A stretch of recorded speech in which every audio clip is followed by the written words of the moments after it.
Are you confused about whether or not it's a good time to invest in real estate or what markets you should buy in? Our guest today is Tyler Goebel. Tyler's a graduate of the Naval Academy and an engineer. Tyler loves economics and has developed a process that reduces your risk. Tyler is a real estate investor, and his processes have changed not only his life, but the lives of many others in a huge way. Find out about that and more today. We provide real estate investors the tool to create generational wealth. I'm Bud Evans, your host. Welcome to the Aim High Podcast.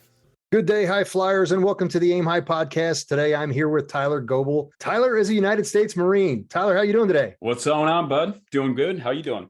Doing really good, man. Hey, listen, you and I know each other. Why don't you do me a favor? Explain who you are to the people that are listening or watching today.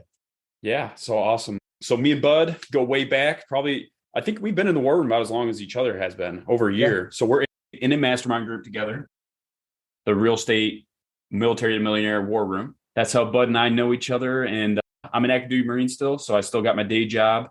And I'm actually working as a data scientist for Marine Corps Recruiting Command. And so I do a bunch of really nerdy stuff. In a past life, I was actually an infantry officer. And so we can talk all day long probably about military careers and whatnot. But did about 4 years in the infantry, then went and got a master's degree. And now I'm a full-time nerd. So riding a desk. And I call myself at this point, I'm a bit of a house cat. Right.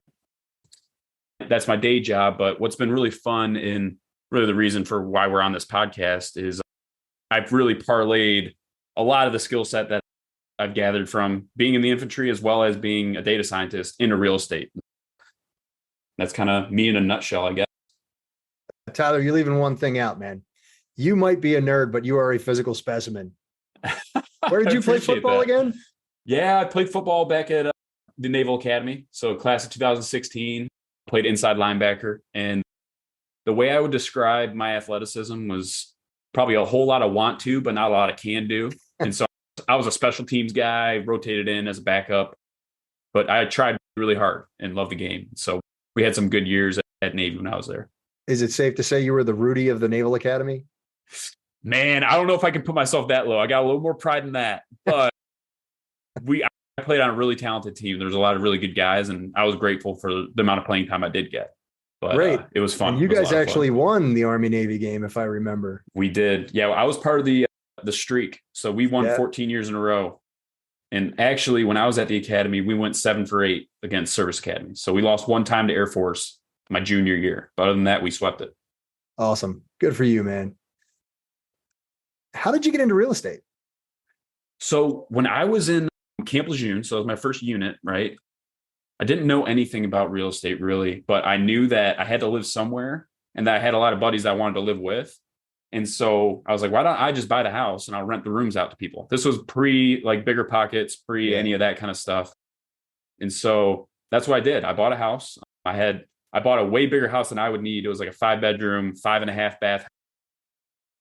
And I rented out each one of the rooms to my buddies. And so that was the gateway drug for me, understanding that, man, this is great not having to pay your mortgage when you can have somebody else pay it for you. And so that snowballed into another house in North Carolina. And then when I got orders out to Naval Postgraduate School, where I got my master's in operations research, which is data science and coding, statistics and all that kind of stuff.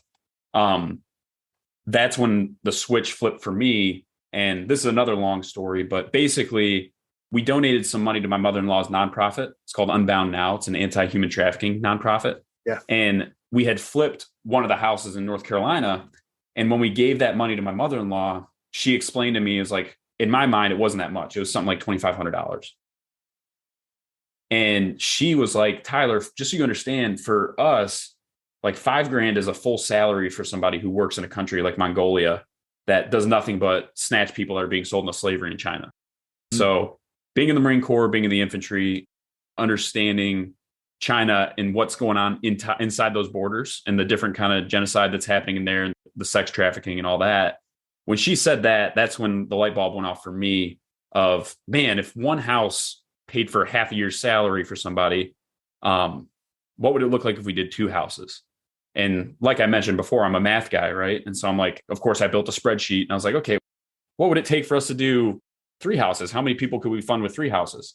Right. And if you're going to flip 3 houses, you pretty much have built a system to flip houses. And so from that point, we just started flipping houses. And so in the last 18 months, we bought 18 houses and sold 15 of them so far. We still got three in our hopper right now. And with the speed at which we started going, we were buying one house maybe every 3 weeks or so.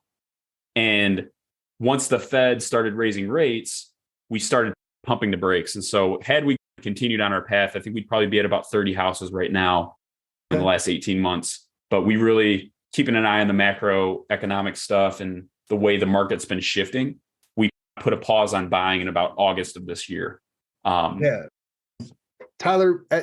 I know we're recording this in mid-December, but this is going to be airing the last week of December.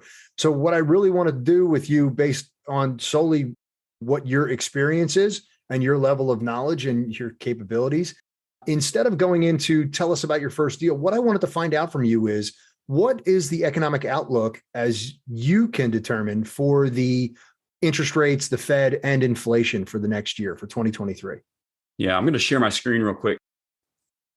Full warning, people, I'm a huge nerd now, right? And so I've actually built out some code that takes down information from the internet, from the Fed, and synthesizes it, right? And looking at what interest rates have done, I think it's important for people to get an idea of what the mortgage rates were like traditionally.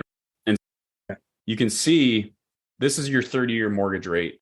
And I know this is going to be on YouTube, but it's also on podcast. It is a podcast, right? So we got to talk through the numbers if you don't mind. Yeah, absolutely. All this information, it's free for you guys to look at if you want to look at it. It's just ltginvestments.com/generalmarketoverview.html. And you'll look at the same thing we're looking at. But when you look at the 30-year mortgage rate over the past, since the 1970s, it hasn't really been below 7%. So the time it actually started dipping below 7% was in the early 2000s. So when you zoom in on the spike in the 80s, you hear a lot of people talk about how the 80s, there's a large increase in rates. Those rates got as high as 18%. And so that's historical data that, man, it could get up to 18% right now. That's the highline watermark for mortgage rates. And this is like an average 30-year mortgage. So there's other mortgage products that are higher, some that are a little bit lower, but typically that's been it. And so when you zoom in on like roughly 2000s and the dot-com bust, you can see 7.5%. It was above 7 for a large majority of the time that we've really been tracking this data since the 70s. But once the dot-com bubble hits, we see some policies where now mortgages drop below 7 for really the first time in a very long time. And we've been in a declining interest rate environment since then. And so what we're looking at right now is December 2001, mortgage interest rate at 6.89. So that's what it was back then. And then from there, it pretty much continues to dip down until recent times. And so when you look at this, it continues to go down. 2001, it was, like we said, high sixes. 2010, you're looking at 4.8. So it goes down even 2 more points. And that continues to ride all the way until we hit COVID.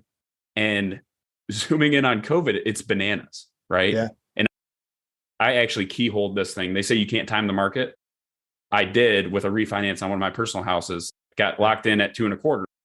And guess when I refinanced that house? Literally right when we had the lowest historic rates, in the months. And then that's 2.65 was the average, which is insane. That's super low. But looking at where they're at now, as of 12/15, so as of yesterday, right?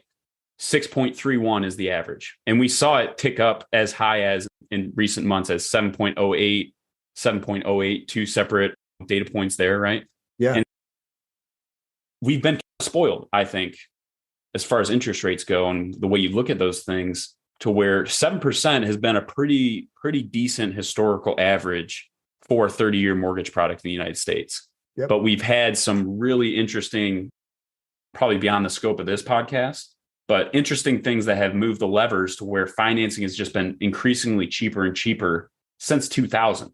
And so personally, I think we're going to see interest rates stay somewhere in the 6 and 7 range for a good long while until things really cool off and the Fed's satisfied with where inflation's at. But then there's the other thing where people are unpredictable, right? My undergraduate degree was in quantitative economics. And one of the things that you talk about in economics is that people aren't rational actors. And we're in the single family home world, right? Yeah. How much does the paint color matter? Or that's not a data point. Nobody cares you have yellow walls if you're looking at a spreadsheet, but the buyer cares, right? So people don't make rational decisions. And that's, I think, another really difficult thing about the Fed is they're trying to manage irrational people. And so they're trying to make it to where rates are at a spot that people think that they're okay. And I don't know. I think it's going to be hard to see rates jump up to 1980 levels. Yeah. But I think as far as like the world of sanity is, we shouldn't really have rates below 4% or below 5% for the foreseeable future, in my opinion, because that's not really normal. Even back in 2016, when I bought my first house, I think my rate was like 5.25%. And I was like, that's fine. It's no big deal. But right now, that's only a point below where we're at right now. And as far as interest rate goes, I don't know if you have any comments on that, but that's the historical data. And when you look at it all the way from the 70s till now, you can see that really sharp U that happens right around 2020, and it's correcting itself back to the mean. I am old enough to have lived through the Carter administration, and why the Fed in the early 1980s had to raise interest rates that high was because inflation was through the roof. Yep. So I do recall that. I do remember that very vividly. My father had a business back then, and he had a line of credit, which basically bankrupted the business. But in 2019, just to put it in perspective, when I started in this industry and I started buying rental properties, 6.36 for a non-bank commercial loan was normal. So if I were to buy a house, it would probably have been around 5.5, 5.75. Buying an investment property and not going through a standard bank was 6.5. I don't even balk when I look at a place and they're offering me a 6.5 interest rate for a rental property. Yeah, okay. Every day, all day. Yeah. And for me, like when I'm using this data and not just pontificating about like theoretical what ifs, what I'm physically underwriting is 8 or 9% on a refinance in the next 12 months. That's the number I'm using in our own business if I'm relying on a refinance strategy. And that's where I think it's going to get scary for folks that weren't budgeting a 3 or 4% rate hike on their refinance. If you're relying on like a 5 or 6% refi number on a commercial loan, I think that's where it gets scary. And I think what the Fed's been doing, though, it has been tamping down inflation. So what we're looking at on the screen right now is what core inflation, what total inflation has been recently. And you're talking about the Carter administration in the 80s. You can see these spikes if you're looking at the graph here. Mid 70s, inflation got as high as 12%. And then in the 80s, inflation got up to 14.5% as a high. Yeah. And there's two different types of inflation. There's core inflation, there's total inflation. Total inflation is like all the market basket goods. So it's everything. Core is just everything but energy and food, which energy and food tend to fluctuate more, right? Like you see how gas prices go up and down a lot more. And so your core inflation is going to be lower. Your total inflation is going to be higher. And then just like everything in life, we don't actually know the right answers. We'd like to act like we do. But the true inflation is probably somewhere in the middle between core and total. Looking at it right now, I know that's been something that's been really talked about a lot, but inflation was like at core inflation and CPI total back in 2020 in May, before all this craziness kicked off. It was at like 1%. We're looking at total inflation at 0.24 and core inflation at 1.25 right before the pandemic blew all the wheels off. And then moving on into the future, right? We saw it spike as high as 9% for total and as low as 5.9 for core. But since those highs, we've seen those numbers decrease, right? And so currently the most recent inflation numbers came back at core at 5.9 and total at 7.1. And so we're looking somewhere between 7 and 5% for inflation from a high of 9% to 6%. And so what they're doing is they're trying to cool down the economy, and it is working. I feel it inside of our own flips where we used to have 50 people walking the properties, right? And there's no longer 50 people walking our properties, right? We're offering concessions. We're dealing with a lot more stuff, but you've got to just build those into your numbers. It's just like you said, like you don't balk at an interest rate just because it's a number. But if you didn't do that math on the front end, then that's where you get in trouble. And so I think that's where it's helpful looking at numbers like this. Yeah. So let's press. Now, as far as 2023, what would be your prediction for what you're looking at for the next year, as far as in the real estate market? I think it's important to know what normal should have looked like, right? And so the thing I keep a pretty good eye on is supply and demand. And because this is more of a national audience, right? We don't look like super micro and look at specific neighborhoods. Right. But inside my own business, we look at supply and demand for our location, right? So what county we're in, what zip codes we're buying in. But nationally, now we're looking at supply and demand. And if you look at this graph, you can see that we've continually been on a downward slope for total supply since Realtor has even been reporting the numbers going back to 2016, right? And so what you see is that a lack of supply still exists, but we're starting to get pulled out of that, right? And you can feel that in the market. You see the days on market extending, you see all those different things extending. And nationally, as a nation, we're still underbuilt. Like we still need more housing. So I can't imagine a true real estate crash happening nationally.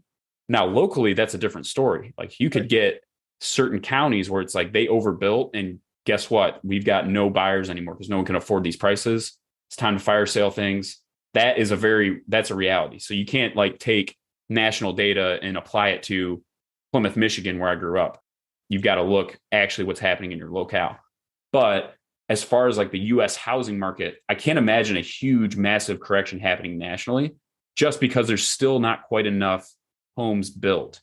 Now, if this continues for 2 years, yes, I think that could be a reality because this trend line now we're seeing more listings become active and total staying on the market, which is creating more of an equilibrium there. But as far as 2023, I think interest rates, I think the Fed has actually got a hold on some interest rates, a bold prediction. But I don't see them getting rates down below 4% or down below 5%, where people think they're getting a quote unquote good deal on interest rates. I think those days are long gone. But as far as a huge, severe national correction in values of homes, I just can't see it happening because of the supply fundamental issue is still there. But there's some other stuff that's concerning, right? If you're looking at rental properties, you really need to look at how much money people make in the state that you actually are buying properties in, right? Yeah. And when you look at that, what we're looking at right now is like unemployment numbers. Like you want to see what kind of unemployment are we dealing with in these different areas. So like in Texas, right, our unemployment rate as of November, 3.7. So still really low unemployment. But the hidden thing behind unemployment is the labor force participation rate. Like how many people are just quitting looking for jobs because they don't want to work anymore or X, Y, or Z, right? And historically, I don't have that data in this webpage, but the labor force participation rate has been going down over the past couple of years. So we're seeing somewhere in the neighborhood, I think it's 60%, and it was at like 65% maybe 2 years ago.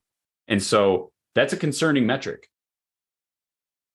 Are there enough people working that are making these incomes that are going to then be able to support the rental prices that have been going up?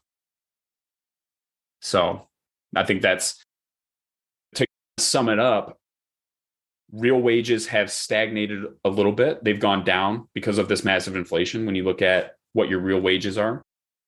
And so those have gone down. So people's buying power has gone down. It's gotten more expensive to buy the houses and rents have gone up.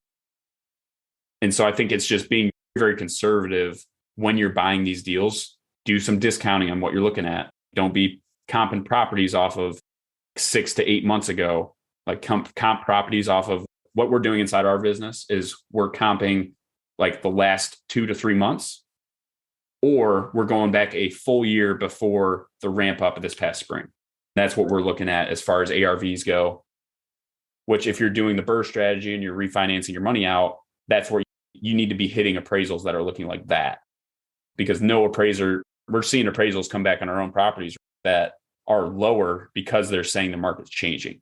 And I think that's the biggest risk for people that are doing a lot of refinancing is really misjudging that appraisal, because you see a comp that looks great, looks really juicy, but it got sold in June of last year prior to the Fed increasing rates. Exactly. Luckily, New Jersey is getting all of the cast-offs from Philadelphia and from New York City. New Jersey, 2.9%, 2.9% in Jersey for unemployment. Yeah, exactly. So we're looking pretty good. As a guy who knows a lot of people who own restaurants and franchises and whatnot, they're having a difficult time finding people who want to work. So going back to that, the number of people that actually want to work, yeah, you're right, it's down. Looking specifically at Jersey, right? Like 3.9 million people employed as of this data is for 2021. It'll update for 2022. Yeah. But the median household income estimate, there's a couple ways you can do this, but the estimate I have here is about 73,000 for a household income. Mm-hmm. And so budgeting those kinds of numbers, like what's 30% of household take-home income at 72, and can they support those rents? That's just something to keep in mind when you're forecasting out. Is the market says it should do this, but what's the reality of how much money do people actually have to do these things? That's where what we're running into more than anything right now. You've done all of this research. So what are you currently working on? I'm super interested in it, right? And it's something that I think is really cool and it's scalable. And so I've built out code that basically will take all the information from realtor.com, the Census Bureau, Federal Economic Database, FRED for short. People probably see charts like that all the time. And it'll pull it down from the internet in real time. And I can get down to the zip code level, to the county level of really specific real estate data and really business data in general. And so I'm in the process of launching like a consulting firm for that. And so in addition to our house flipping stuff, we're doing, it's LTG Investments is the name of the company my wife and I run, but LTG Analytics is the more consulting arm. And so what we're able to do is, what county do you invest in, Bud, in Jersey? So let's just go with Mercer right now, because we're big in Trenton. Mercer County. Yeah.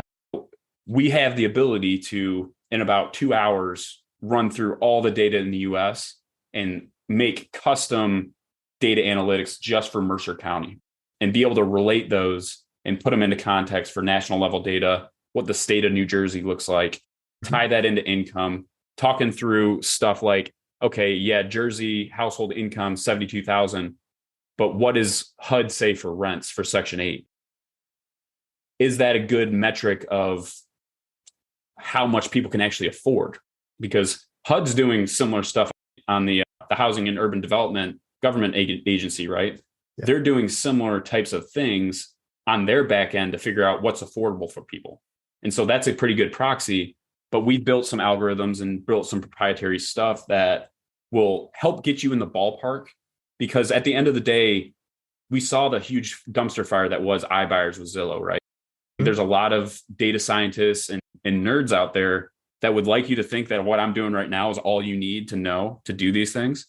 But it's just a piece of the puzzle. You've got to have the true boots on the ground understanding of what your market looks like and what specific streets are like.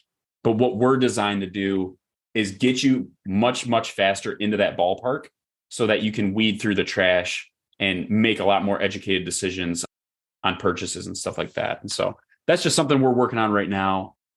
And I think by the time this thing airs, it'll be live, but it's just a question of how much data is too much data. That's my biggest problem right now is I'm just trying to sift through. It's like, man, I love all this stuff, but does Joe Schmo on the street really want to know, like, how much does a plumber make in New Jersey? Does he need to know that? Probably not.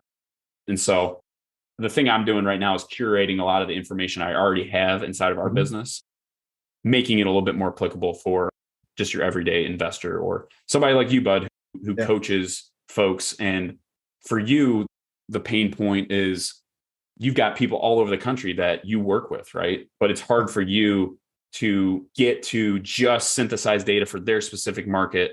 You've got to go to a bunch of different ones to get it. What we're hoping to do is basically free up your time to focus on the stuff that's actually hard and not looking up things on the internet. Right. What niche are you currently focused on in the real estate industry? Yeah, I would say it's data analytics. It's the niche. We're flipping houses. We're doing Airbnb. We're doing a lot of traditional real estate stuff. But when I really think about niching, I would say that we're becoming much more deadly when it comes to being able to get information to people so that it's actionable. And so the niche for us, I would say, is helping investors really understand their market from a little bit more of a top level thing. I wouldn't say macro, because macro is really, in my mind, like state and national level. Yeah. But at least being able to see what's going on in your county specifically, then that lets you take the knowledge that you already have as the expert for that area. Nobody's going to tell me anything about Waco, Texas, I don't know about. And I didn't need my data to find that information out. But what I did need was about a year and a half worth of work in that area. Whereas what we're doing is we're shrinking that time down. You don't need to soak a market for a year and a half to understand the main demographics. You can get the main demographics. You can get all that information in a way that's actually been used in a real business, because we used all this information buying our stuff and picking Waco as a market. Pressing on, man. What is one thing you've learned as your wealth increased? That money's really not that big of a deal. We had a big goal, right, of getting 6 figures into our operating account. And then we did it, and then it continued on. We just kept moving. And so it's fun and everything to make money and to see an account grow and to have success. But what we realize is that it's a lot more fun to actually be passionate about a cause that you're behind. We got the chance to work with Unbound Now, the anti-trafficking nonprofit, and probably my favorite project we've gotten to do so far. We just got to design a foster home for them. We got to help put that thing together from the studs to now they're able to house up to 6 girls that were victims of trafficking in the foster care system, right? And so my biggest thing I've learned, I think, since my net worth has gone up is your net worth can always go up, but having an impact on other people's lives is just so much, it's more fun at the end of the day. Like, I feel like people think charity needs to be like some martyrdom where you're carrying a cross up a hill and it can't have any kind of joy to it. But it is so much fun to be able to get involved with a good cause like that, and much more fulfilling than just stacking cash in a bank account. Agreed, man. Having that altruistic outlet, it's not only just rewarding, but it's also fulfilling. It fills your soul. Good day, High Flyer. If you're getting any knowledge from this or finding any of this information useful, or if you just need help with a business, we can get you out of your jam or even get you started in real estate. Check us out at budevans.com to find out more. Thanks, and back to the show. Tyler, you ready? We're going to go into the Soaring 4. These are the same 4 questions that we ask every guest that can help someone starting out achieve new heights. What is one thing that you keep that you use to keep you motivated? I would say I do a lot of journaling. So my morning routine is usually I read my Bible and then I journal about that thing. And I always know I'm not perfect at doing that, but when I do it, my days are so much better, right? And staying consistent, reading my Bible and journaling about it is something that really keeps me on track. So next question, what is one thing that completely changed your mindset? Joining a group, joining a mastermind. I was so scatterbrained, which you can probably tell I'm still like tend towards that, right? Like with all this data, all these different states and zip codes and X, Y, and Z. But as soon as I joined a group, like a mastermind, like a coaching program, that allowed me to actually focus on something and move the needle somewhere. That was what changed my mindset. Yeah. That was, I think, the biggest thing. Finding those people to hold you accountable and give you additional direction that you need is definitely rewarding. So what is a tool that you use to keep yourself on track? We do weekly meetings. I think that's our weekly meeting really forces me to do a good hard reset every week. And I think it's having people rely on you. It's having a cause that's bigger than yourself, because for 6 months, we didn't buy a single house, but we were making offers.